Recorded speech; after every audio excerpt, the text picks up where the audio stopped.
I've been playing League for 5 years, and I wish I could go back and tell myself when I was just starting out some tips and tricks to get the hang of it.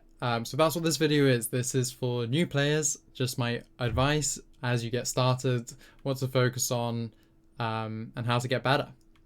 So, tip number 1. Pick a role and a champion. This one might seem obvious, but the more you can reduce the variance between games, the better. And a lot of the other skills, you kind of have to relearn with each champion you learn. So if you just stick to one champion, you reduce the amount of learning you have to do at once massively. So yeah, highly recommend. Same with the role. Each role in League is very different. I would advise learning one role at a time. Even now, I'm still really bad at other roles. Yeah, they're a completely different game. So pick one role, pick one champion. You'll reduce the amount of learning you need to do massively. When you're picking your role and champion, there is no wrong answer here. Anything, as long as you're finding it fun, is great. But if you're struggling to know what to pick, then I would say go play top lane if you enjoy a very sort of skill intensive 1v1, that sort of feeling of outplaying in a 1v1, and also if you enjoy fighting a lot, because this is probably the lane with the most fighting your opponent. Most champions in top lane are fighters and tanks, so if that sounds appealing, do go play top lane. Jungle is more for the people that are more strategically inclined. This is all about making good decisions around the map. It has quite a diverse mix of champions. It's got tanks, more supportive champions, as well as fighters and assassins. So there's kind of something for everyone in the jungle role. In the mid lane, we have the first of the carry roles. If you like doing a ton of damage and winning a fight for your team, then mid lane might be for you. It's also the role with the most one-shot potential. There's a lot of champions here that do a lot of damage all at once. So if that sounds really appealing, then I think you might enjoy mid lane. It's mostly mages and assassins. Bot lane is the other carry role. This is definitely for people with that main character mentality, because later in the game kind of becomes all about you. So if that sounds fun, definitely give it a try. It probably has the highest chance of you getting a pentakill, which is where you kill all 5 of the enemy champions. But it can be a bit of a slow roll. The early game is often quite boring. So yeah, pros and cons to all of these roles, obviously, but that is bot lane. Support is another pretty diverse role. It's got enchanters, which is people that heal and shield their allies. So if you enjoy that feeling of like keeping someone alive on 1 HP that when they really should have died, that might mean you enjoy support. If you also enjoy finding the winning engagement, that is another thing that supports do and is very fun. So yeah, support has a lot to offer. And then these are some of the champs I would recommend. They're not necessarily the easiest champs, but they are some of the champs with the easiest game plans to understand, very simple in terms of what they want to do in a game, and you have very intuitive abilities, very easy to pick up. So if you're not sure, highly recommend going for one of these champs in the role that sounds most interesting to you. Tip number 2, a pretty natural follow-on from tip number 1, is to understand your champion. So now that you have your champion that you're going to be playing in most of the games, we want to be getting as much out of that champion as we want. So let's say we looked at this list and we said we want to play jungle, and we like the look of this cute little guy that's crying. This is a Mumu. And let's say we picked him. What's the next step? Well, I would suggest going to the League of Legends Wiki, which is very well maintained. I'll put a link to it below. It just goes through all the details of what their abilities do in much more detail than the game does. Definitely recommend this. It won't take long to read through. If there's anything you don't understand on the wiki, there's almost always a link explaining what it does. So yeah, it's a good way of learning some of the more knowledge-based parts of League of Legends. If you ever have a question, just go to the wiki. It will almost always have the answer. The next thing to do is to create a game plan. Just a very simple idea of how you want to use your champion to win the game. It sounds obvious, but I think a lot of people sort of just go in and they're just like, well, I'll just kill the enemy and I'll win that way without really understanding the strengths and weaknesses of the champion. You can absolutely just go have fun, play the champion, but the more you play it, the more you'll want, and you'll just naturally start developing a game plan. So I'd advise going and watching a YouTube video. Just look up, if you want to play a Mumu, look up on the Mumu guide. If you want to play Misfortune, look up a Misfortune guide. Or watch someone that's good at the game play the champion. There's a lot to learn.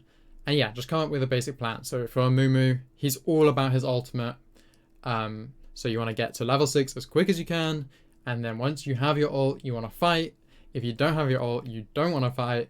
And you only really want to fight when you've got a friend with you, because you don't do that much damage on your own. And you can see that's really simple. Each champ will have something like that for them. As you get better, you'll need to be more adaptable with your game plan.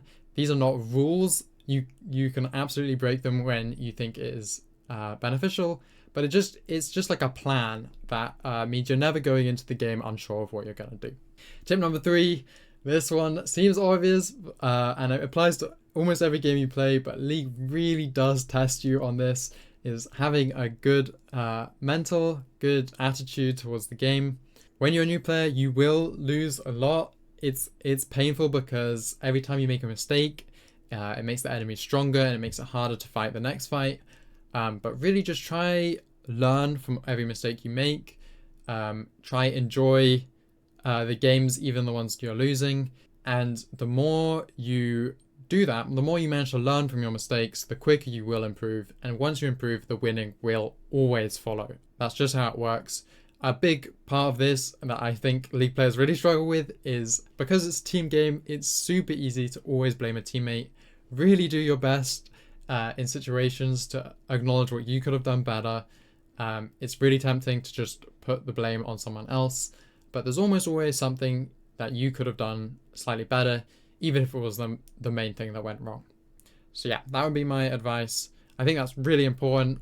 People don't like to hear it, but it's very valuable. Tip number 4, a little bit more of a unusual tip, I think, for new players, because League doesn't have very many tools to communicate, but the tool it does have is a pinging system. I think the default bind is G, not 100% sure, but that will bring up a ping wheel with 8 pings, and I would really recommend getting in the habit of using this when you're first playing. I think people often leave this until they're much later into their playing of League of Legends, but I'm not really sure why. It's not a very hard thing, and it's a pretty intuitive thing that you already, you want to fight or you don't want to fight, and you're just communicating that to your team quite quickly. So yeah, there's 3 pings that I would use as the let's go, I want to fight here, let's do it. And then there's the retreat ping, which I would use as the I don't want to fight this, or watch out, there's something coming for you. And people appreciate that. I would always ping 2 or 3 times just to make sure they see it, but don't ping more than that, or that will get pretty annoying to your teammates. Tip number 5, focus on one thing at a time. This is pretty obvious for a game as complicated as League that you won't be able to take everything in all at once. So yeah, try pick one skill or bit of information you want to target at a time. Some of this will just be from practicing it in the game, and some of it will be going out and finding that information, whether it's on the wiki or watching a YouTube video. There are so many good YouTube videos for League of Legends. So if you're ever wanting to get good at something, there will almost always be someone willing to explain it to you online. I made a bit of a tier list here. You already see champion knowledge and mentality at the top. We've already gone through those. But yeah, I wouldn't expect you to know what all these words mean, but if you're looking for ideas of what to get better at from your games, these are some good ideas. So that's pretty much it. I do have some bonus tips for you. These are just settings and websites I wish I had known when I was getting started. First one, this is a big one, is the camera. You'll be, I think in the tutorial, you default to locked camera, which means your character stays right in the middle of your camera, no matter where you go. At some point, if you do play League of Legends a lot, you will want to swap to free camera, but it's really up to you whether you learn with it or you learn that later on. I learned it later on. It was pretty painful trying to learn it later on, but it will be a headache to learn whenever you do it, so it's just up to you. Next up, we have the interface size.